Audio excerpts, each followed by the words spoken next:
सदाशिवसमारम्भां शङ्कराचार्यमध्यमाम् अस्मदाचार्यपर्यन्तां वन्दे गुरुपरम्परां श्रुतिस्मृतिपुराणानाम् आलयं करुणालयं नमामि भगवत्पादं शङ्करं लोकशङ्करं शङ्करं शङ्कराचार्यं केशवं बादरायणं सूत्रभाष्यकृतौ वन्दे भगवन्तौ पुनः पुनः ईश्वरो गुरुरात्मेति मूर्तिभेदविभागिने व्योमवद्व्याप्तदेहाय दक्षिणामूर्तये नमः।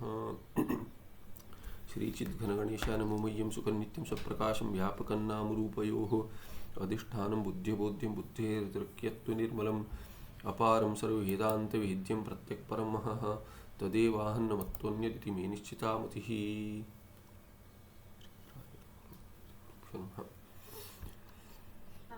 Swamiji, I wanted to ask you the difference between Sthita. Is there a difference between Sthita Prajna and Sthita Dhihi? नहीं, दोनों में कोई अंतर नहीं है। स्थित धी माने बुद्धि और प्रज्ञा वो भी बुद्धि अर्थ ज्ञान, दोनों ज्ञानार्थक है। तो स्थित प्रज्ञा भी बहुरी है। स्थित प्रज्ञा माने जिस और स्थित धी दोनों का अर्थ है स्थिता धीयस्य या स्थिता प्रज्ञायस्य। जिस ज्ञानी का ज्ञान स्थिर है, निष्ठा है, तो उसे स्थित धी कहेंगे या स्थित प्रज्ञा कहेंगे। So, but Dhihi means we talk about the qualities of the mind, no? नहीं, धी माने बुद्धि। धी इज बुद्धि।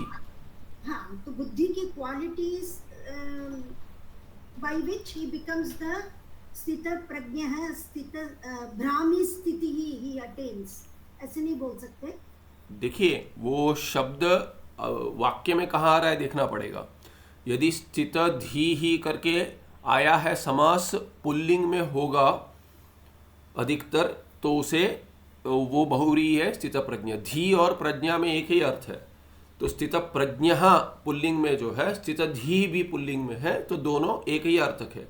आप कह रहे कि एक का अर्थ बुद्धि है और दूसरा उसमें स्थित प्रज्ञा जिससे बन जाता है। वैसे तो ये भी कह सकते स्थित प्रज्ञा कहेंगे जिसका समस्त पद है और जिसकी बुद्धि या प्रज्ञा स्थिर है, वो स्थित बुद्धि है करके कैसे, स्थित धी है करके भी कह सकते हैं। तो धी और प्रज्ञा में कोई अंतर नहीं है, दोनों ज्ञानार्थक है। और यदि वो पुल्लिंग में शब्द होगा तो वो दोनों में बहुरी एकार्थ क्यों है? ज्ञानी के ही अर्थ है उसमें। अभी आप ज्ञान का अर्थ ले रहे हैं तो वाक्य में देखना पड़ेगा स्त्रीलिंग शब्द है क्या। वाक्य में यदि स्त्रीलिंग शब्द है तो वस्तुतः स्त्रीलिंग शब्द में स्थित प्रज्ञा या स्थित धी ही ऐसे नहीं करते। अधिकतर आपको ज्ञानी के समानाधिकरण में दिखेगा, ज्ञानी के साथ समानाधिकरण में, या तो व्यस्त पद कहते स्थिता प्रज्ञा स्थिता धी। हाँ, कहाँ उदाहरण है? ये he gives the lakshana like स्थिता धी मुनिः वीतराग भय क्रोधः दुःखेषु अनुद्विग्नमनः सुखेषु विगतस्पृहः। किसका लक्षण है? किसका है वो? स्थित धी। हाँ, स्थित धी कौन है? तो फिर तो ज्ञानी की बात कर रहे हैं। तो the lakshanas are talked about here.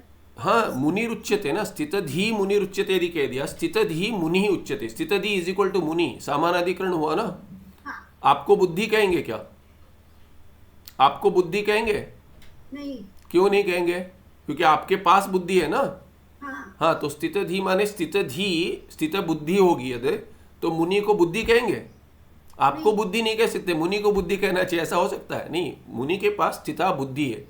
स्थिता बुद्धि अस्य, ये समास कीजिए, नहीं तो नहीं क्लियर होगा। आपको बहुवी पे काम करना पड़ेगा। बहुरी कैसे होता है? ये ऐसे ही होता है। स्थिता धी यस्य, जिसके पास स्थित धी है, स्थिता धी है, बुद्धि है, प्रज्ञा है, उसको मुनि कहते हैं। सामानाधिकरण में है शब्द, ठीक है। कहाँ पर है अभी?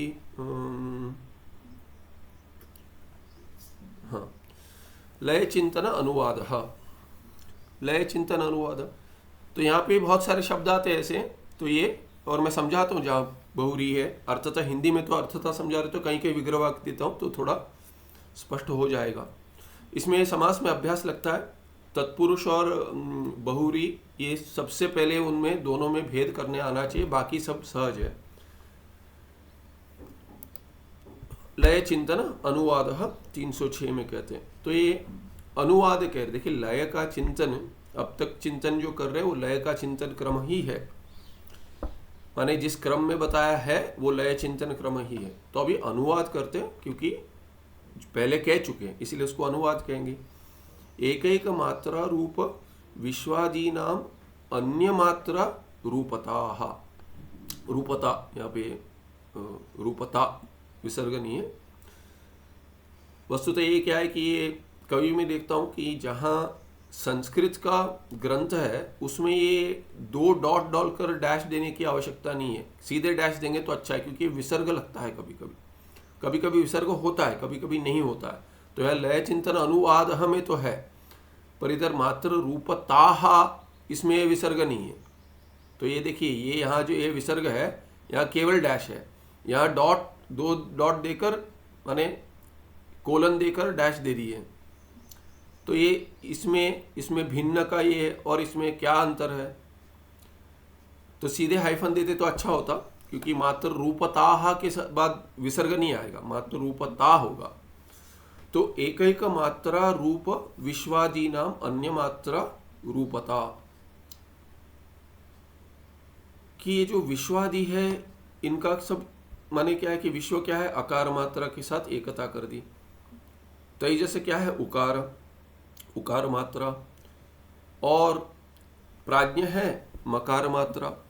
तो एक एक मात्रा रूप है, तो विश्वादी नाम, और वो क्या है कि एक एक मात्रा रूप है। तो ये भी बहुरी है, एक एक मात्रा जिनकी है, एक एक मात्रा एव रूपम येषाम केषाम विश्वादीनाम ते विश्वादयः एकैक मात्रा रूपाः, ऐसे होगा। उसके बाद एक एक मात्रा रूपाः करके पुल्लिंग में शब्द बनेगा बहुवचन में। कौन है वो? विश्वादयः बहुवचन में 3 है। और उसके बाद तुरीय लेंगे तो चतुर्थ 4 होंगे, वही बहुवचन है। तो एक एक मात्र रूपाः विश्वादयः, फिर उनको दोनों को कर्मधार में एक साथ जोड़ देंगे तो एक एक मात्रा रूप विश्वादयः हो जाएगा। तेषाम एक एक मात्रा रूप विश्वादीनाम क्या है? अन्य मात्रा रूपता। अन्य मात्रा, ये रूप क्या है? स्वरूप है। रूप माने एक एक मात्रा ही स्वरूप। लय चिंतन अपने ध्यान में चिंतन कर रहे हैं, या तो कि ये विश्व क्या है? अकार है। तई जैसे उकार है, स्वरूप ही उसका उकार है। और प्राज्ञ का क्या स्वरूप है? मकार है, अभेद है। या मकार का क्या स्वरूप है? ऐसे दोनों ओर से चिंतन कर सकते हैं, दोनों एक ही ऐसा चिंतन कर रहे हैं।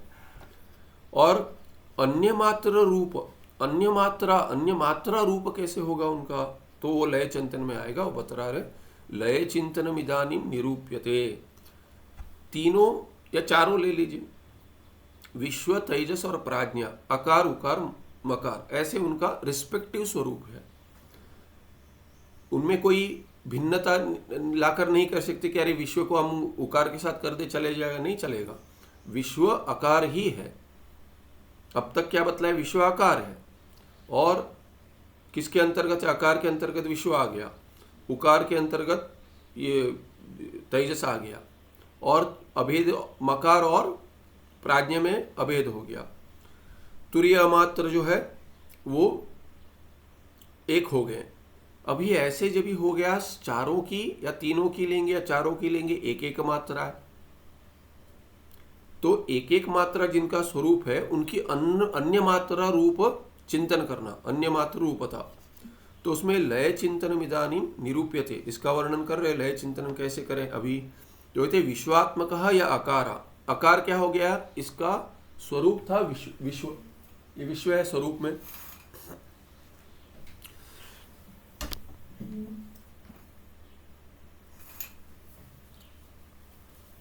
स्क्रीन पर आ रहा है कहीं, ये देखना पड़ेगा, तो आगे पीछे करके देखना पड़ेगा जहां स्क्रीन पर चमक ना आए।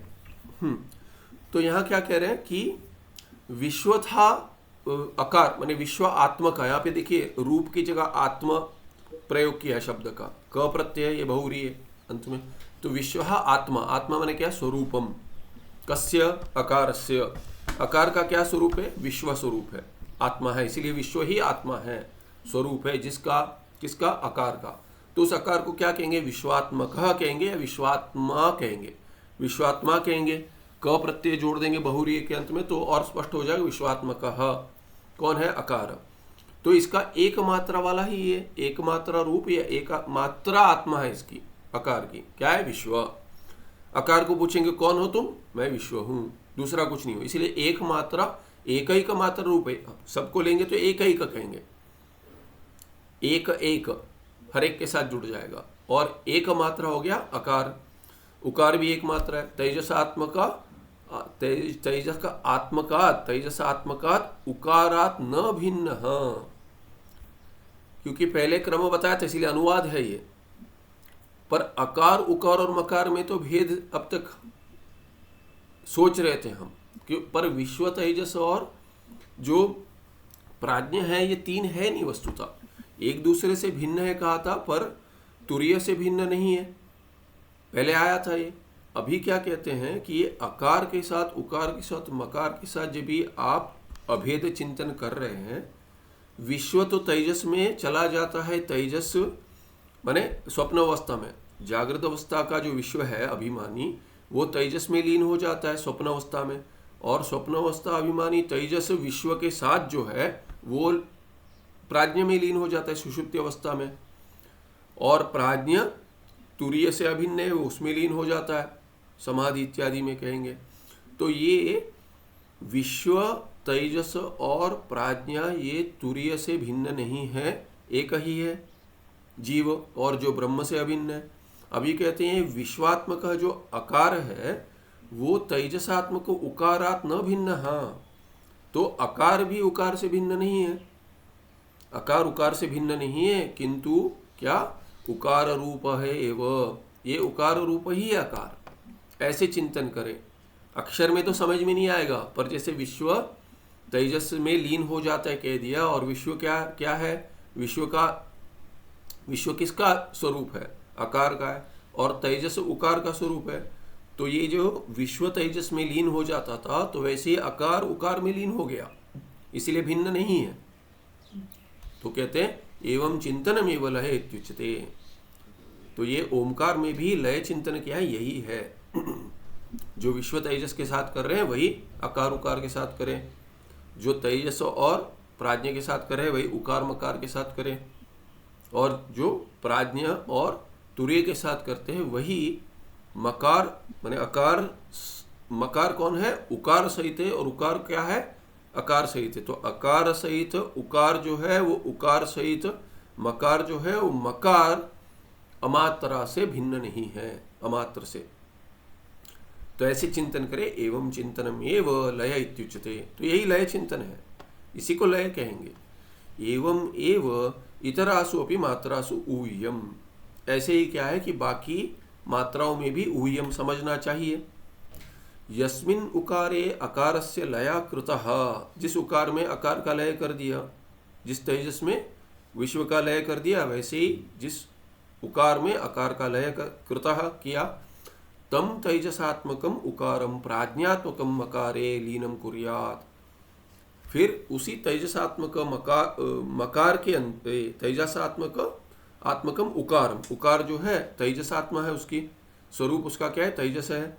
उस तेजस को जिसमें विश्वलीन हो गया है, उस उकार में जो तेजस रूप है जिसमें विश्व रूप आकार लीन हो गया है, उस उकार को प्राज्ञात्मक मकार में लीन करें, कुर्यात करें। प्राज्ञात्मक मकार में लीन हो गया कौन, तेजसात्मक उकार, जो उसके गर्भ में अंतर्गत कौन है, आकार, विश्व आत्मक, विश्वात्मक आकार है। तो इसीलिए तीनों का अभी दोनों का प्राज्ञ में लय हो गया। लीनम कुर्यात माने लय करें, ऐसा चिंतन करें। प्राज्ञ रूपम मकारम अपि तुरीय रूपे ओंकारस्य परमात्म स्वरूपे अमात्रे लीनम कुर्यात। फिर क्या करें, प्राज्ञ रूप मकार जो है जिसके अंदर तेजस जो उकार है और विश्व जो आकार है वो अंतर्गत है, उस प्राज्ञ रूप मकार को तुरीय रूप चतुर्थ जो है कौन है, ओंकार से परमार्थ स्वरूप जो है, ओंकार का जो परमार्थ स्वरूप है, ये तीन क्या है, अपरमार्थ स्वरूप है, पहले बताया था। तो ये परमार्थ स्वरूप जो ओंकार का है क्या है वो? अमात्र। मात्रा अविद्यमाना मात्रा यस्य, उसमें अमात्रे लीनम कुर्यात्, उसमें लीन करे। यतः स्थूलस्य उत्पत्ति सूक्ष्माद् भवति स्थूलस्य लयश्च सूक्ष्मे भवति तस्माद् विश्वरूपः अकारः तेजस रूपे उकारे लीयेत। अब ये ऐसा क्यों होता है, ऐसे प्रश्न रह जाता है, तो बुद्धि प्रश्न उठाती है। मन कहता है ये कैसे होगा, अकार और उकार तो भिन्न है, उसमें कैसे होगा? विश्व और तेजस में समझा रहे हो आप, ये कैसे होगा? तो कहते देखिए, यथा स्थूलस्य उत्पत्ति सूक्ष्मात् भवति, सूक्ष्म से ही स्थूल की उत्पत्ति होती है। ये तो स्पष्ट है, बहुत बार आया है, हर ग्रंथ में आता है कि स्थूल सूक्ष्म से उत्पन्न होता है। इसीलिए क्या है, एक कारण हो गया, और दूसरा स्थूल से लयश्च सूक्ष्म भवति, और स्थूल का लय कहाँ हुआ है? जहाँ से आया वहीं चला जाएगा। सूक्ष्म ही स्थूल बनते जाता है। जितना माने कैसे कहते हैं, अरे ये सूक्ष्म है, शरीर भी कहते बहुत, अरे जैसे कि सूक्ष्म बन गया, वही बढ़ते बढ़ते बढ़ते और स्थूल होता है और स्थूल होता है। वैसे ही क्या है कि ये सूक्ष्म प्रपंचन जो है ये सूक्ष्म से आया है स्थूल, और लीन भी स्थूल का इसमें ही होता है, सूक्ष्म में। वैसे ही क्या है कि जागृत अवस्था में जो स्थूल शरीर है वो कहाँ चला जाता है? स्वप्न में अपने में ही लीन हो जाता है, सूक्ष्म में लीन हो जाता है। ऐसे ही दो कारण है ये। तस्माद् विश्वरूपः अकारः तेजस रूपे उकारे लियेत।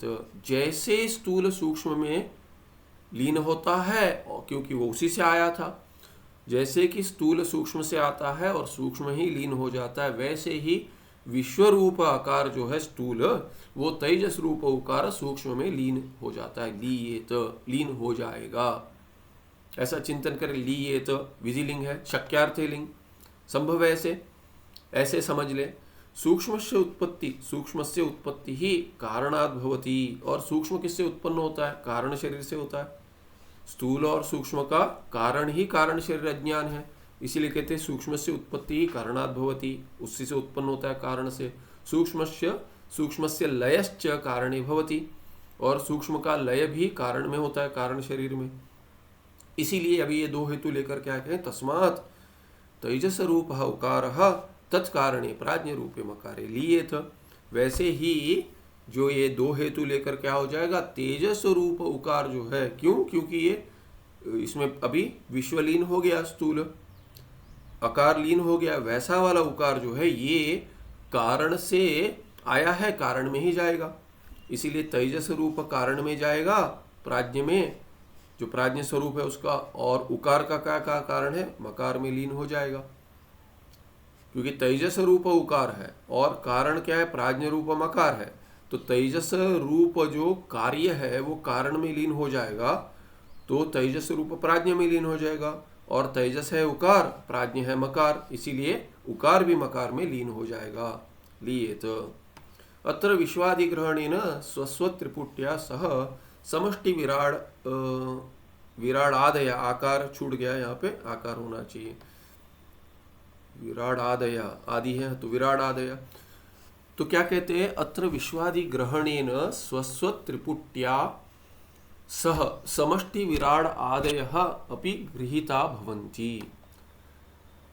तो पहले तो समष्टि और व्यष्टि में एकता कर दी थी, अनुवाद नहीं किया यहाँ पे, तो स्मरण कराते विश्वादि का जब भी हम मात्राओं के साथ एकता कर कर लय चिंतन कर रहे हैं, तभी केवल समष्टि नहीं, केवल व्यष्टि नहीं, समष्टि भी उसमें लीन हो रही है, क्योंकि समष्टि और व्यष्टि में अभेद तो एक एक स्तर पर, एक एक पाद पर बतलाया था।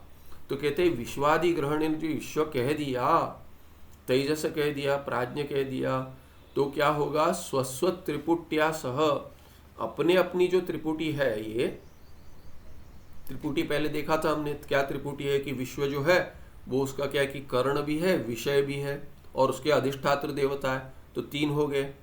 तो विश्व के जो अंग है, सप्तांग है, और क्या है कि 19 मुख है, 19 मुख है।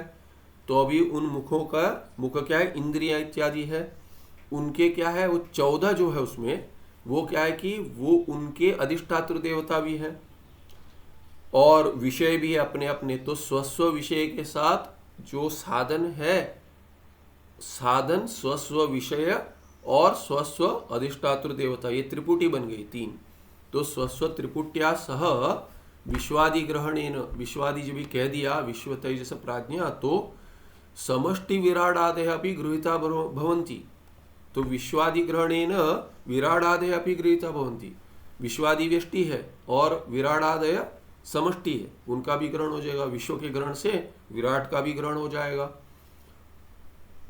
फिर तेजस के ग्रहण से हिरण्यगर्भ का ग्रहण हो जाएगा और प्राज्ञ के ग्रहण से ईश्वर का ग्रहण हो जाएगा या अंतर्यामी का।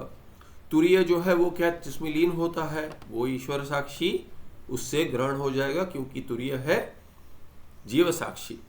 तो जीव साक्षी के साथ ईश्वर साक्षी का भी ग्रहण करेगा, क्योंकि उसमें तो लक्ष्य में अभेद तो वास्तविक है, एक ही है लक्ष्य। तो ये स्पष्ट हो जाना चाहिए। लय चिंतन में व्यष्टि लय चिंतन जो ये मात्रा के साथ कर रहे हैं, मात्रा का लय चिंतन, तभी समष्टि का भी हो जाएगा। यस्मिन् प्राज्ञ रूपे मकारे उकारस्य लय कृतः तम मकारम तुरीय रूपे ओंकारस्य परमार्थ रूपे अमात्रे लीनम कुर्यात्। अभी ये जो मकार लीन हो गया, नहीं, मकार में सब लीन हो गया, मकार अभी एक ही बचा है जिसमें सब कुछ है, अंतर्गत है। स्थूल प्रपंच अंतर्गत है, स्थूल समष्टि अंतर्गत है, और त्रिपुटी के साथ स्थूल व्यष्टि भी अंतर्गत है विश्व त्रिपुटी के साथ। वैसे ही सूक्ष्म प्रपंच अंतर्गत है, हिरण्यगर्भ अंतर्गत है समष्टि, और उसका अभिमानी व्यष्टि तेजस जो है वो त्रिपुटी के साथ वो भी अंतर्गत है मकार में, जिसका स्वरूप प्राज्ञ है। उस मकार को तम मकारम यस्मिन प्राज्ञ रूपे मकारे उकार से लय कृता, जिसमें उकार का लय कर दिया है आपने सूक्ष्म प्रपंच का, जिसमें स्थूल अंतर्गत है अपने अपने व्यष्टि समष्टि और त्रिपुटियों के साथ। उस मकार को तम मकारम तुरीय रूपे ओंकारस्य, तुरीय रूप जो ओंकार जो है, नहीं, मकार जो तुरीय रूप है वो ओंकार से परमार्थ रूपे, गलत पढ़ा मैंने, तम मकारम तुरीय रूपे ओंकारस्य परमार्थ रूपे। तो मकार जो है ये क्या है? मकार है प्राज्ञ, प्राज्ञ मकार है जिसमें सब कुछ आ गया है। उसको तुरीय रूपे, कौन सा तुरीय रूप? चतुर्थ रूप। कौन है वो? ओमकार से परमार्थ रूपे अमात्रे, जो ओमकार का परमार्थ रूप अमात्र है उसमें लीन करे, मकार को माने प्राज्ञ को लीन करे, अमात्र में लीनम कुर्यात्। और अमात्र क्या है? ओमकार का परमार्थ रूप है। तो तुरीय रूप जो अमात्र है, ओमकार का परमार्थ रूप है, उसमें मकार को लीन करे, अमात्र में मकार को प्राज्ञ को लीन करे, लीनम कुर्यात्। ये हो गया लय चिंतनम। इसमें कहते ओंकार परमार्थ स्वरूपस्य तुरीयस्य च अभेदो अस्ति। ये पहले आया है क्यों? क्योंकि ओंकार का परमार्थ स्वरूप जो है क्या है? वो अमात्र। उसमें और तुरीय चतुर्थ जो है, जिसको जीव का वास्तविक स्वरूप कहते हैं, जीव साक्षी, वो क्या है? वो तुरीय अभेद है, उन दोनों में अभेद अस्ति। तच्च तुरीयम ब्रह्म एव, ये तुरीय क्या है? ब्रह्म है, ब्रह्मात्मा। ये वास्तविक आत्मा, प्रत्यगात्मा जो है, जीव साक्षी, वो ब्रह्म ही है। तत्त्वमसि महावाक्य में लक्ष्यार्थ जो है वो है वो। तत्का लक्ष्यार्थ जो है शुद्ध सच्चिदानंद ब्रह्म, और तुरीय क्या है? शुद्ध सच्चिदानंद आत्मा, प्रत्यगात्मा ब्रह्म ही है। तो दोनों, तुरीय क्या है? त्वम पद का लक्ष्यार्थ है, ब्रह्म क्या है? ये तत्पद का लक्ष्यार्थ है। इसीलिए तच्च तुरीयम ब्रह्म एव। लक्ष्यार्थ दो नहीं है, एक ही है, एकमेव अद्वितीयम। तस्मिन् शुद्धे ब्रह्मणि, जो शुद्ध ब्रह्म है, सच्चिदानंद ब्रह्म, ईश्वर प्राज्ञश्च कल्पितौ। उस ब्रह्म में, शुद्ध ब्रह्म में ईश्वर और प्राज्ञ दोनों कल्पित है। किसके द्वारा कल्पित है? अज्ञान द्वारा।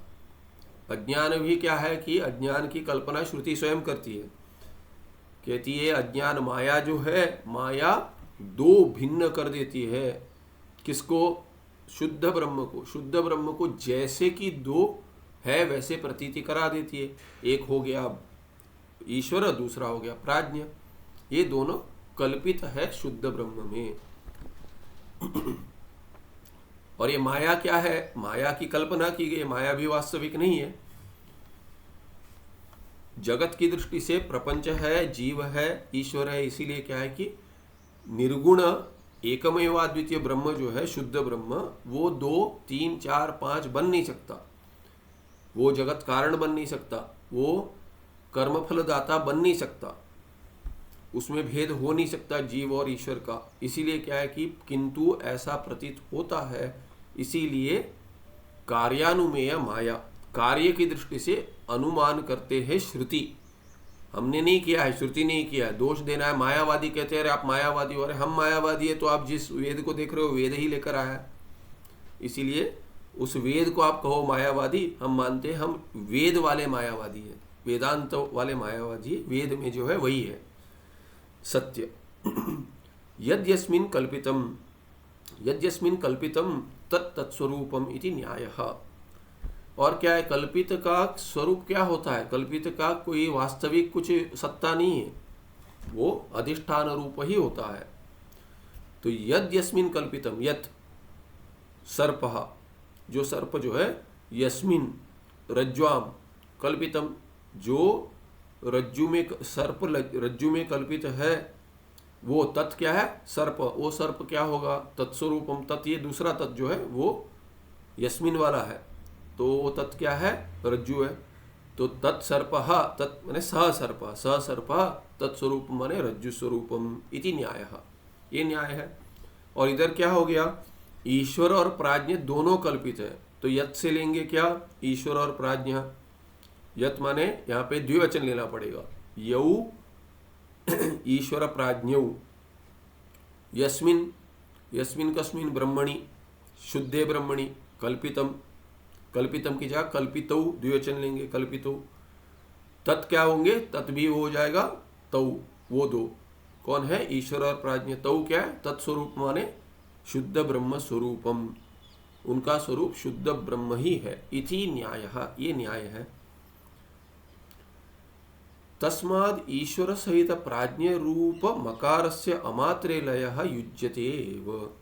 तो अभी इसीलिए तर्क से इन्होंने बतला दिया, इसीलिए क्या हो गया कि ये ईश्वर सहित जो प्राज्ञ है, ईश्वर सहित प्राज्ञ है, प्राज्ञ सहित ईश्वर नहीं। मांडुक्य प्रक्रिया में क्या है कि जिसको मुक्ति चाहिए वो विचार करेगा, दूसरे में क्यों लय करेगा, समष्टि में क्यों अपना लय करेगा। मुझे मुक्ति चाहिए, मांडुक्य बहुत स्पष्ट है कि मुझे मुक्ति चाहिए, मैं बद्ध हूं, ईश्वर बद्ध नहीं है, ब्रह्म बद्ध नहीं है। मैं मेरा स्वरूप जो है उसका चिंतन करूंगा, मैं कौन हूं ये चिंतन है, ईश्वर कौन है करके चिंतन है ही नहीं। हाँ, ये प्रपंच किसने बनाया करके प्रश्न होता है। क्यों होता है? प्रपंच मुझे प्रतीत हो रहा है। यदि आपको प्रतीत हो रहा है तो आप देखो, मुझे प्रतीत हो रहा है तो मैं देखूंगा ना अपना। सभी क्या है कि सभी अभी क्या कहते हैं, एवरीवन ऑन देयर ओन। मुक्ति में यही है, मुक्ति में हैंड होल्डिंग हो सकता है, पर ना मेरे लिए आप मुक्ति का कुछ साधन कर सकते हैं, ना आपके लिए मैं कर सकता हूँ। हैंड होल्डिंग हो सकता है, बस उतना ही, उससे अधिक कुछ नहीं कर सकते। तो कहते अरे इसमें मांडुक्य में क्या है, प्रश्न होता है अरे दूसरे की मुक्ति की चिंतन, मुक्ति का चिंतन तुम क्यों करते हो? अरे कौन करेगा, मैं ही करूँगा, क्यों? अरे स्वामी विवेकानंद दिग्गज थे, हिंदू धर्म को बचाया उन्होंने। वो कहते थे कि जब तक हर जीव की मुक्ति नहीं होगी तब तक तुम अपने मुक्ति पर काम नहीं करोगे। टॉल ऑर्डर, उससे आपने दूसरे को वैसे ही सत्यता दे दी। श्रुति कह रही है दूसरा कोई है नहीं। मांडुक्य श्रुति तो पूछती है भाई कौन बद्ध है? मैं बद्ध हूं। अच्छा, और कौन बद्ध है? अच्छा, वो भी सब बद्ध है। वो को बद्ध है तुमको कैसे पता? मुझे दिखते हैं। अच्छा, स्वप्नवत मिथ्या, स्वप्नवत मिथ्या। स्वप्न में सब बद्ध थे, उनके लिए क्या क्या किया तुमने? बता, क्यों जागे हो? जाओ स्वप्न में, फिर बोलो तुम्हारे स्वामी जी को जाए स्वप्न में, उनको छुड़वाया पहले।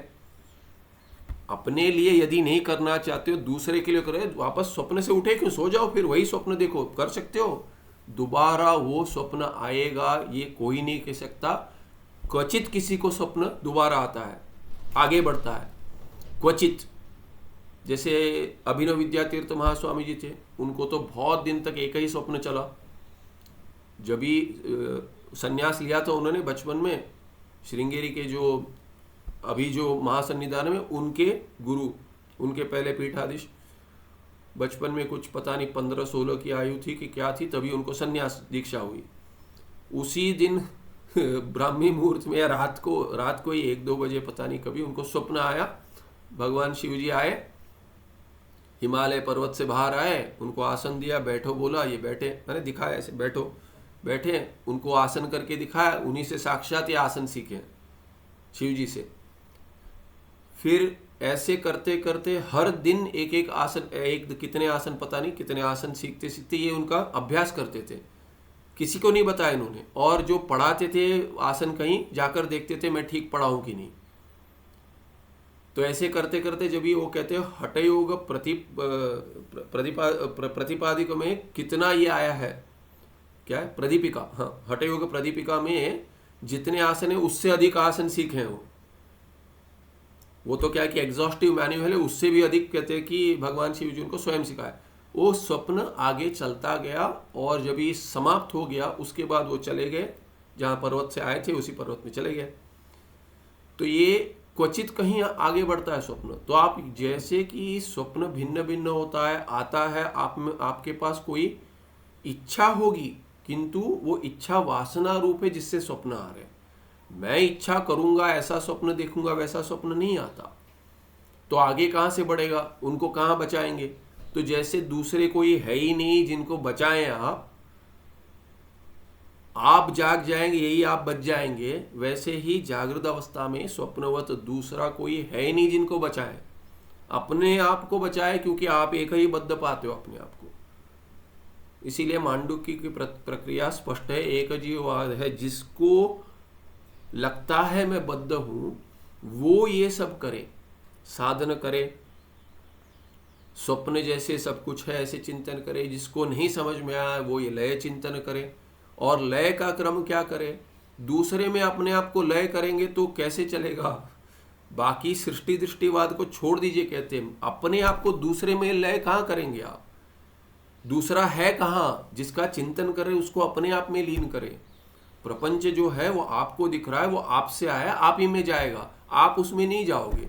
उसको किसने बनाया है उसमें मैं जाऊंगा नहीं, उसको जिसने बनाया है वो आप ही हो, इसीलिए उन सबका लय आप में करें।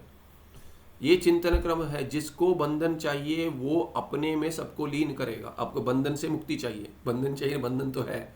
जो बद्ध है वो अपने आप को मुक्त करने के लिए अपने आप में सब लय चिंतन करे, क्योंकि उसी में लय होगा, उसी का स्वरूप उसको पता चलेगा, जब भी वो सब कुछ लय करेगा। जो बचेगा वो उसका स्वरूप है, जो बचेगा वो दूसरा होगा। तो तुमको क्या मिला भाई, ईश्वर में सब लीन कर दिया, ईश्वर को लीन कर दिया ब्रह्म में, और श्रुति कहती है वो ब्रह्म तुम हो। अच्छा वो वहां है, वो अभी तो सब लीन कर दिया उधर, मैं तो लीन हो गया, अभी कहां से आऊंगा फिर, मैं उसमें लीन हो गया ना, उसको कहां से ले आऊंगा। तो लय चिंतन करने वाला चाहिए। इसीलिए बहुत बुद्धिपूर्वक कारिकाकार भी ऐसे स्पष्ट कर देते हैं, और भगवान भाष्यकार भी, कि देखो बृहदारण्यक में भी आएगा, वहां पे भी वही है, कहते हैं वो भी वास्तविक क्या है, वो भी कहते हैं कि वो वहां पे जो उपासना क्रम भी आता है वो भी सृष्टि दृष्टिवाद नहीं दिखाता है, दृष्टि सृष्टिवाद ही दिखाता है।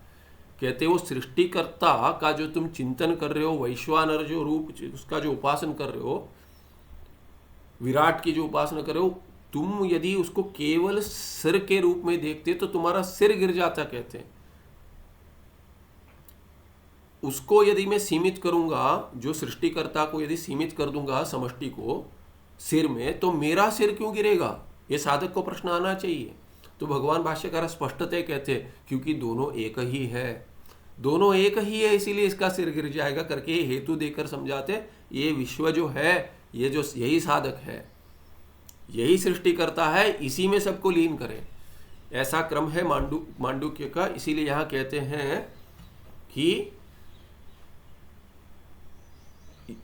इत्थम यस्मिन ओंकारस्य ऊपर तस्माद ईश्वर सहित प्राज्ञ रूपम अकारस्य मकारस्य रूपम अकारस्य तस्माद ईश्वर सहित प्राज्ञ रूपम अकारस्य अमात्रे लय युज्यते एव।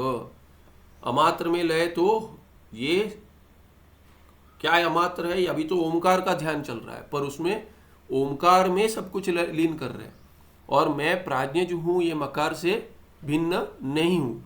तुरीय मेरा स्वरूप है, ये क्या है, ये अमात्र से भिन्न नहीं है, इसलिए उसी में लय स्पष्ट है। इत्थम यस्मिन ओमकार से परमार्थ, यहाँ पे देखिए, यहाँ पे जो एकता कर दी पहले तुरीय और अमात्र की, उस अमात्र में लय हो रहा है। ये भी क्या है, लय चिंतन है, पर वास्तविक ज्ञान क्या है कि ये इसको आधार लेकर कर रहे कि मैं ही हूं वो अमात्र। ये अमात्र क्या है, ये मेरा तुरीय स्वरूप, क्योंकि परमार्थ स्वरूप करके कह दिए, ये तुरीय ब्रह्म है। और ये पहले कह दिया था, अब ओमकार परमार्थ स्वरूप तुरीय जो है, तुरीय मैं हूं, तुरीय चौथा कोई दूसरा नहीं है, चौथा नहीं है कोई, ना ही दूसरा है, वो मैं हूं।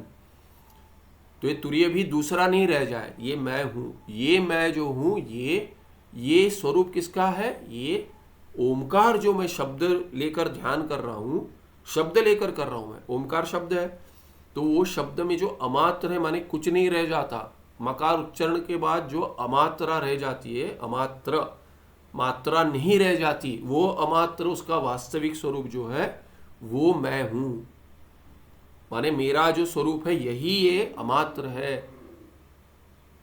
मौन में जो है वो ओमकार उच्चारण के बाद वो जो है वो मैं हूं, इसीलिए वो ब्रह्म है। तच्च तुर्यम ब्रह्म एव, ये तुर्य ब्रह्म है। और इसी ब्रह्म में जो है वास्तविक शुद्ध ब्रह्म में ईश्वर और प्राज्ञ कल्पित है, और कल्पित का स्वरूप अधिष्ठान से भिन्न नहीं हो सकता। और इसीलिए तस्माद ईश्वर सहित प्राज्ञ रूप मकारस्य अमात्रे लयः युज्यते एव, माने ये सब प्राज्ञ मुझमें लीन हो जाएगा स्वरूप तुरीय में, और ये मकार जो है उस वो अमात्र में लीन हो जाएगा। ये युज्यते माने ये युक्ति सिद्ध है। इत्थम यस्मिन ओमकारस्य परमार्थ स्वरूपे अमात्रे सर्वेषां प्रविलय कृतः, ये ध्यान जिसको समझ नहीं आया उसके लिए ध्यान बताया। ये उपासना जो कर रहा है वो क्या सोच रहा है, इत्थम यस्मिन ओमकारस्य परमार्थ स्वरूपे अमात्रे, ओमकार का जो परमार्थ स्वरूप है जिसमें तीनों अपरमार्थ स्वरूप लीन है, जिसमें सब व्यष्टि त्रिपुटी सह लीन है, जिसमें समष्टि प्रपंच सह लीन है, सभी तीनों लीन है, वो अमात्र क्या है, उस अमात्र में सर्वेषां प्रविलय कृतः, जिसमें यस्मिन, जिसमें सबका कुछ नहीं बचा अभी। समष्टि व्यष्टि जो जो भेद था पहले सूक्ष्म स्थूल कारण में, जो जो चिंतन कर सकते वो सभी इसी में है, एक अमात्र में सब कुछ है। यस्मिन अमात्रे सर्वेषां प्रविलय कृता, सर्वेषां कुछ नहीं बचा, सभी अच्छा बुरा जो भी है सब उसी में है। भगवान कृष्ण कहते हैं, जब भी अर्जुन पूछता है अरे आपकी थोड़ी विभूतियां देखनी है, या तो बताए कैसे कैसे किस किस रूप से आपका मैं चिंतन करूं, तो कहते हैं सब तो कहना, किस किस रूप में, मैंने सब बताओ, सब जानना चाहता हूं। कहते हैं सब नहीं बता सकता, सब बताएंगे तो काल समाप्त हो जाएगा, पर यह समाप्त नहीं होगा। तो कुछ सैम्पलिंग देते हैं, इसको थोड़ा चक्के देख लो, उसको थोड़ा क्या लेना है, उसके पहले थोड़ा ये दिखाइए वो दिखाइए। माता जी मिठाई लाई थी तो कहती थी कि ये मिठाई, तो सब कौन सा अच्छा है वो लेकर जाएंगे। तो वैसे ये आप ही की बात करो प्रेमा जी, तो ये क्या है कि वैसे ही क्या है, तो सैम्पलिंग देते हैं कि ये देख लीजिए, थोड़ा देख लीजिए, ठीक है, नहीं तो वापस दे दीजिए, ले लेंगे दूसरा। तो वैसे यहाँ पे भगवान कृष्ण देते हैं कि आपको थोड़ा अभी बताता हूँ कि क्या है, ये झलक है, ट्रेलर है, तो ये समाप्त कभी, ये मूवी समाप्त कभी नहीं होगी, ये तो देखना ही है आपको, जो है सब मैं ही हूँ अंत में। पर ऐसे नहीं कहते, क्या कहते हैं कि जैसे धर्म के बारे में कहते क्या धर्म है, वेद में कहते क्या वेद है, सामवेद में हूँ, वेदों में मैं सामवेद हूँ कहते, वेद में वो सामवेद है, बाकी तो ऋग्वेद यजुर्वेद और चौथा लेंगे तो अथर्ववेद, वो सब कौन है, तो फिर भगवान नहीं है, तो वो कौन है, भगवान से भिन्न है, नहीं वो भी भगवान है। तो कहते चिंतन करने में श्रेष्ठ क्या, उसका चिंतन करो। जैसे कहती धर्म अविरुद्धो कामोस्मि, धर्माविरुद्धो कामोस्मि, तो ये काम है, कौन सी कामना है, ये धर्म से अविरुद्ध, ठीक है। माने अधर्म नहीं है। अच्छा, अधर्म तो कौन है? अधर्म क्या राक्षस है, भिन्न है कोई? तो क्या वो राक्षस भगवान से भिन्न है? तो वो भी वही है, सब कुछ वही है। जो सर्वेशाम, इसलिए यहाँ सर्वेशाम कह दिया। यहाँ केवल सामवेद नहीं आया, बाकी तीन वेद भी आए। केवल धर्म अविरुद्ध कामना नहीं आई, अधर्म भी आया, अधर्म रूप काम भी आया, सब कुछ इसमें है। तो कोई कहते हैं अरे हमारे, जैसे कोई उदाहरण देते स्वामी शंकराचार्य जी एक बार कहते रहते कि देर हो गई, कोई आ गए, कहते हम कुटुंब बच गए, बोलते कि गाड़ी खराब हो गई, ये हो गया वो हो गया, इसमें कोई आ गया मदद की हमारी, तो भगवान ने भेज दिया किसको?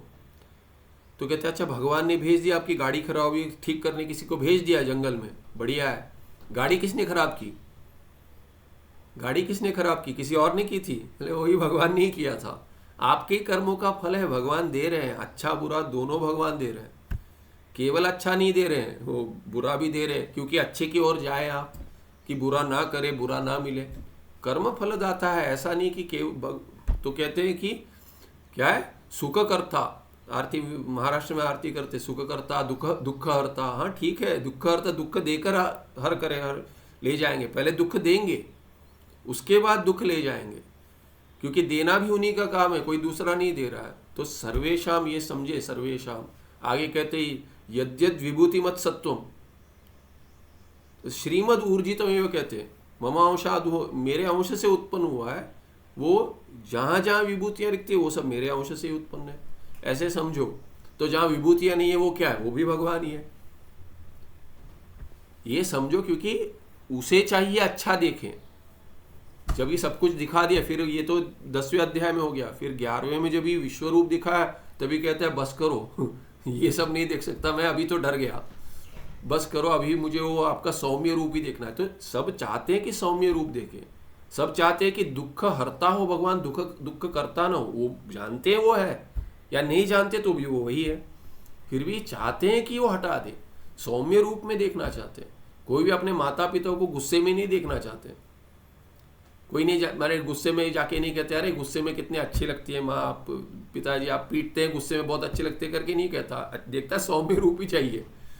तो वैसे हमको सब ये जगत ईश्वरो जगत पितरो वंदे, तो ये क्या है कि हमको चाहिए सौम्य रूप, इसलिए सौम्य रूप में दर्शन देते हैं।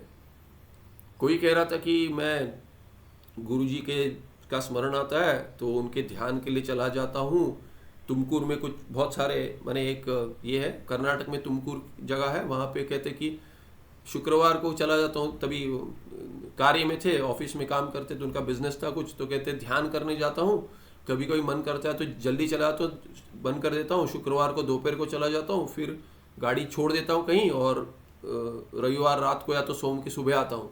बोलते हैं कि गुहा में चले जाता हूँ, वहाँ पे तुमकुर में बहुत सारे गुहाएं हैं, वहाँ पे गुहा में जाके ध्यान करता हूँ गुरु जी, और प्रार्थना क्या करता हूँ कि आप जब भी दर्शन दे गुरुजी तो अपने स्वरूप में दे, जिस स्वरूप में हम आपको देख रहे हैं उस स्वरूप में दे। ऐसे नहीं कि मैं आया था शेर बनकर आया था इत्यादि, वो नहीं चाहिए। उसके बाद हम डर जाते हैं, बोलते कि हम तो शेर से डरते हैं, सांप बन के आया था शेर, ऐसा नहीं।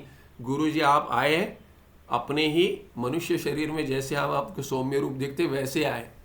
तो ये वैसा है, वास्तविक वैसा देखना चाहते, पर सभी रूप भगवान के, ये इसीलिए क्या है कि अमात्र सर्वेशां प्रविलय कृता यस्मिन परमार्थ स्वरूपे अमात्रे सर्वेशा, माने सब कुछ अच्छा बुरा सब कुछ जो है सब वही है, क्योंकि प्रतीति मात्र है, ना कि अच्छा है ना बुरा है, प्रतीति मात्र है। ऐसा कुछ अच्छा और बुरा है नहीं भगवान में, सब कुछ। हाँ धर्म में जब यहाँ आएंगे तो धर्म अधर्म इत्यादि दृष्टि से अच्छा बुरा है, पर भगवान में कुछ नहीं है, क्योंकि भगवान ईश्वर कल्पित है, परब्रह्म शुद्ध सच्चिदानंद है, एकमेवा द्वितीय, उसमें अच्छा और बुरा का भेद ही नहीं हो सकता। तो जिस अमात्र में परमार्थ स्वरूप में परब्रह्म में शुद्ध सच्चिदानंद ब्रह्म में सबका प्रविलय प्रकर्ष विलय कृता, विशेष प्रकर्ष विशेष लय कृतः किया है, स एव अहम अस्मि। तो थोड़ा थोड़ा द्राविड़ प्राणायाम हुआ, संपूर्ण नहीं हुआ है, क्योंकि वो समष्टि को लेकर वहां लीन करेंगे वो नहीं किया, समष्टि को व्यष्टि में लीन किया है और व्यष्टि को ओमकार में लीन किया है, क्योंकि ये चिंतन क्रम है, ध्यान है। पहले बताया गया है कि भाई ये तुम हो, तुम्ही स्वप्न जैसे देखते हो वैसे प्रपंच देख रहे हो, सृष्टि की है। ये जिसको समझ में नहीं आया उसको कहते हैं अच्छा ओमकार का चिंतन कर सकते हो तो वो करो। अपने आप को ओमकार में, ओमकार से अभिन्न, अपने आप को ओमकार से अभिन्न भिन्न मानो, एक एक पाद को लेकर एक एक मात्रा के साथ अभिन्न मानो। ऐसे करते अभी सबका जो तुमने प्रविलय किया है वो कौन है? अमात्र है। अमात्र कौन है? तुरीय है। तुम तुरीय हो, इसीलिए सह एव अहम अस्मि, वो मैं ही हूँ। इति एकाग्रेण अनवरतम चिंतयेत। इसको एकाग्रेण, एकाग्र मन से, एकाग्रेण, एकाग्र्य क्या है? एकाग्र्य एकम अग्रम यस्य, कि और कुछ नहीं, एक ही सामने, अग्र माने सामने, एक ही सामने जो है जिसके मन, जिस मन के, तो वो मन एकाग्र हो गया। एकाग्रम तस्य भाव ऐकाग्र्यम, ऐकाग्र्येण शेई प्रत्यय लग गया, तस्य भाव कर्म वा, तो ऐकाग्रेण, एकाग्र से अनवरतम। अच्छा एकाग्र से चिंतन कर लिया, आज सुबह किया था, अभी सारा दिन जो चाहे कर सकता हूं, ऐसा नहीं। अनवरतम, जो चाहे नहीं कर सकते हो, यही एक ही कार्य बचना चाहिए। अपने शरीर को जीवित रखने के लिए जो कार्य है वो छोड़कर, और दिन में जो बाकियों के लिए क्या है कि ये मध्यम अधिकारी जो है उसको बाकी सब कार्य। अनवरतम माने इसको छोड़कर वही और कोई चिंता ना करे।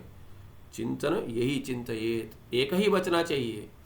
माने जो चिंतन करो, चिंतन के समय तो एकाग्र से करो, और कहते हैं बाकी समय, माने बाकी समय क्या है? यही समय है, और कोई समय नहीं रहना चाहिए। दूसरा क्या कार्य है? इसी के लिए जन्म लिया है, तो कहते हैं अनवरतम चिंतयेत। नहीं थोड़ा बीच में और कुछ कर लेता हूँ, नहीं, अनवरतम। जब भी कोई चिंतन कर रहे हो यही चिंतन करें, और कुछ नहीं करना है। निखिल चराचर प्रपंचात्मक असंग अद्वय असंसारी नित्यमुक्त निर्भय ब्रह्मरूपः यह ओंकारः तस्य। निखिल चराचर प्रपंच, निखिल, निखिल माने अखिल, कुछ नहीं बच जाता, संपूर्ण। संपूर्ण जो चर अचर, चर प्रपंच है, अचर प्रपंच है। क्या है वो प्रपंच? ये चर प्रपंच, प्राणी आदि, पक्षी, मनुष्य इत्यादि सभी जीव, जीवित जो है, चेतन। अचर माने अचेतन, जड़। तो ये चेतन और जड़, जड़ अजड़ प्रपंच जो है निखिल संपूर्ण, वो क्या है? आत्म का असंग, कि वो आत्मा स्वरूप जिसका है, माने जिसकी प्रतीति हो रही है। ये सब जो निखिल चराचर प्रपंच प्रतीति किसकी हो रही है? वही असंग अद्वय असंसारी नित्य मुक्त निर्भय ब्रह्म रूप जो है, यह कौन है? वो ओंकार। तो ओंकार क्या है? ओंकार क्या है? अक्षर है। अक्षर, ओंकार एक अक्षर है, एकम अक्षरम। उस ओंकार में क्या है कि अकार उकार मकार और अमात्र, ऐसे चार मात्रा होगी, विभाग हो गया। अमात्र ने मात्रा नहीं है पर चतुर्थ है वो, पाद, चार पाद हो गए ओंकार के। और ये अक्षर क्या है? अक्षर में सभी पद अंतर्गत है, उसी से शब्द बनते हैं। अकार उकार मकार में सब कुछ अंतर्गत है, सब अक्षर अंतर्गत है, इसीलिए। और सभी अक्षरों से क्या है? सभी पाद बनते हैं, पद बनते हैं, और सभी पद पदार्थ से अभिन्न है। इसीलिए निखिल चराचर प्रपंच जो है वो शब्द रूप ही है, नाम से अभिन्न है। पदार्थ प्रपंच में चर अचर निखिल जो पदार्थ है वो पद से अभिन्न है, पद शब्द रूप है। सभी शब्द सभी अक्षरों से बनते हैं। अक्षर क्या है? ओमकार से अभिन्न है, अकार उकार मकार के अंतर्गत है ओमकार के। इसीलिए ये ओमकार जो है ये निखिल चराचर प्रपंचात्मक ओमकार है। और वो ओमकार क्या है? असंग है, अद्वय है, असंसारी है, नित्य मुक्त है, निर्भय है, वही ब्रह्म है, ब्रह्म रूप जो ओमकार। क्योंकि पहले ब्रह्म कह दिया वो, यह ओमकार ब्रह्म रूप या ओमकार, और ब्रह्म क्या है, ये संपूर्ण ये जो है ब्रह्म रूप जो ओमकार है। क्यों ओमकार ये सब है, शब्दात्मक है, इसीलिए भी है पदार्थ पद पदार्थ अभेद और ब्रह्म रूप है, ये भी कर सकते हैं, दोनों रूप से चिंतन हो जाएगा। यह ओमकार तस्य यत् परमार्थ स्वरूपम, उसका क्या परमार्थ स्वरूप है ओमकार का, तदेव अहम अस्मि, जो उसका परमार्थ स्वरूप है ब्रह्म रूप ओमकार, ये ब्रह्म रूप ही उसका क्या है, परमार्थ स्वरूप है। किसका, ओमकार का।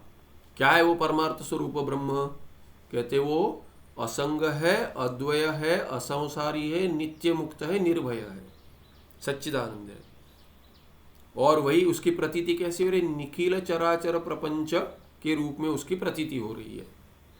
असंग होते हुए भी वैसे है, अद्वय होते हुए निखिल प्रपंच रूप में विविध रूप से प्रतीति हो रही है। असंसारी है किंतु संसार के रूप में प्रतीति होती है। नित्य मुक्त है किंतु सब जगह बद्ध रूप में प्रतीति हो रही है। समष्टि जो मुक्त ईश्वर है, समष्टि हिरण्यगर्भ के रूप में होते हैं और ब्रह्म के रूप में, वो तो बद्ध नहीं है, किंतु उनमें उन्होंने जो चराचर प्रपंच निर्मित किया है उसमें जो चर प्राणी है जीव, वो तो अपने आप को बद्ध मानते हैं। तो ये सब जो बद्ध मानते हैं अपने आप को, वो असंसारी होते हुए संसारी के रूप में प्रतीति हो रही है उनकी। नित्य मुक्त होते हुए भी बद्ध प्रतीति हो रही है, और निर्भय होते हुए भी भीत है। द्वितीयाद्वयी भयम भवति, वैसे वाले प्रतीति होने वाले जो ब्रह्म है, जो वास्तविक असंग अद्वय असंसारी नित्य मुक्त निर्भय है, वही ब्रह्म रूप जो ओंकार है, और वो जिसका वो परमार्थ स्वरूप है, वो क्या है, तद एव अहम अस्मि, वो मैं ही हूं, यही मैं हूं ना। ब्रह्म कोई दूसरा है ना ओंकार कोई दूसरा है, मैं ही हूं वो। इति आदरेण, इति आदरेण माने ऐसे नहीं कि आलस में करे, आदर पूर्वक करे, ये स्पष्ट है कि मैं हूं। आदरेण नैरंतर्येण च दीर्घ कालम यश्चिंतयति तस्य ज्ञानमुदेति। तो आश्वासन देते, चिंता मत करो, अरे मैं उपासन कर रहा हूं, उपासन ये क्या है कि तदेव अहम अस्मि से अहंग्रह उपासन है। ये ब्रह्म मैं हूं करके उपासन कर रहे हो, तुमको तो मुक्ति मिलेगी ही मिलेगी। क्यों, क्योंकि तुम अति आदर से कर रहे हो, शास्त्र में श्रद्धा है, तुम्हारी गुरु में श्रद्धा है, तो क्यों नहीं मिलेगा। श्रद्धावान लभते ज्ञानम, गीता जी में वचन है कि श्रद्धा वाले को ज्ञान मिलेगा ही मिलेगा। नैरंतर्येण, ऐसे नहीं वो कर रहा हूं बाकी सब भी कर रहा हूं, नहीं, नैरंतर्येण, अंतर बिना, बीच में कोई अंतरा समय छोड़कर कि बाकी समय पे सब कुछ कर लेंगे और ध्यान के समय पे ध्यान करेगा। अच्छा है, शुरुआत तो करो ऐसे, किंतु सारा दिन उसी में जाना चाहिए। नैरंतर्येण च दीर्घ कालम, और ऐसे नहीं कि एक दिन कर लिया फिर थोड़ा समर वेकेशन विंटर वेकेशन ये कर ले, नहीं, दीर्घ कालम। दीर्घ काल नैरंतर, दीर्घ काल को दिन में ले लीजिए, दिन में दीर्घ काल, और नैरंतरण माने एक भी दिन छोड़ना नहीं है। सुबह उठ गए, क्या करना है, ठीक है, बाकी करे, लय चिंतन करे, लय चिंतन करते रहे, दीर्घ कालम करे, नैरंतर्य करे और आदर पूर्वक करे। यश चिंतेति, योग सूत्र में आता है, ये योग सूत्र से लिया है ये, कि दीर्घ काल करे नैरंतर्येण। यश चिंतयति तस्य ज्ञानमुदेति, उसको ज्ञान आएगा, क्योंकि ये ज्ञान का ही प्रकरण में ध्यान बताए हैं, ज्ञान के साथ ध्यान बताए, ये ज्ञान काम करेगा। ध्यान करते करते प्रतिबंध हट जाएगा, ये ज्ञान श्रवण हो रहा है वो काम करेगा, विचार पूर्वक हो जाएगा। क्योंकि विचार चल रहा है, नहीं कर पा रहे हो, अभी ध्यान करो, ध्यान करते करते प्रतिबंध हट जाएगा, तो विचार जो पीछे चल रहा था, नहीं हो पा रहा था, हो जाएगा, तो मनन हो जाएगा, श्रवण काम करेगा और ज्ञानमुदेति निधिध्यासन हो जाएगा। ततो ज्ञान द्वारा मुक्ति रूप फलमपि सिद्ध्यति, और इसी ज्ञान से क्या, मुक्ति भी मिल जाएगा। यही फल है मुक्ति रूप फलम, मुक्ति ही रूपम फलम। ये क्या है, ये मुक्ति रूप फल जो है, फल क्या है, मुक्ति ही रूप है, उसका स्वरूप है। फल का स्वरूप क्या है, मुक्ति है। मुक्ति ही रूपम यस्य फलस्य तत्फलम मुक्ति रूपम फलम। ज्ञान द्वारा सिद्ध्यति, ज्ञान के द्वारा वो फल मिल जाएगा। क्या? मुक्ति जिसका स्वरूप है। तदेव तद एवं ओंकारस्य निर्गुण उपासनम सर्वोपासनेभ्य श्रेष्ठम। ये ओंकार का जो उपासन है, निर्गुण उपासन जो है, वो सभी उपासनों से श्रेष्ठ है। अभी किंतु ये पहले बताया था ओंकार